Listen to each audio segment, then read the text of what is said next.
ஆன்மீகம் சேனல் நேயர்களுக்கு எனது அன்பின் வணக்கம். அடியேன் இப்பொழுது நின்று கொண்டிருக்கின்ற இடம் சப்தவிட ஸ்தலங்களில் ஒன்றான திருவாய்மூர். 7 சப்தம் என்றால் 7 இடங்களில் தியாகராஜ சுவாமி அருள்பாலிக்கின்றார். அந்த இடத்துல ஒன்று திருவாய்மூர்.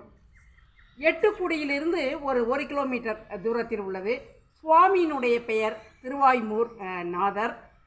தியாகராஜர் மூலவராக இங்கே இருந்து அருள்பாலிக்கின்றார். இங்கே மற்றும் ஒரு சிறப்பு அப்படின்னு பார்த்தீங்கன்னா, அஷ்ட பைரவ மூர்த்திகள்.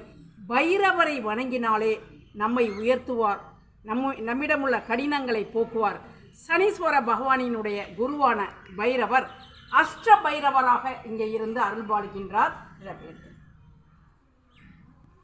திருவாய்மூர் வருவோம். திருவாய்மூர் நாதரையும் அஷ்ட பைரவரையும் வணங்கி அவர்களது அருளாசியை பெறுவோம். மேலும் மேலும் அப்படியே கற்பனை.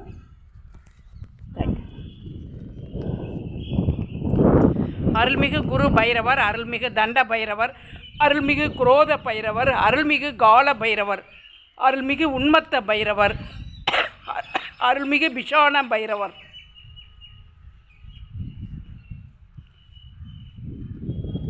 இங்கே தேய்பிறை அஷ்டமி நாளில் இந்த அஷ்ட பைரவருக்கு சிறப்பு வழிபாடுகளும் ஆராதனைகளும் நடைபெறும்.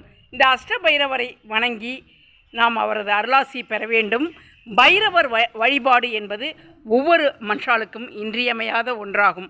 பைரவரை வணங்கும் பொழுது நம்ம எல்லா விதத்திலையும் அவர் உயர்த்தி விடுவார்.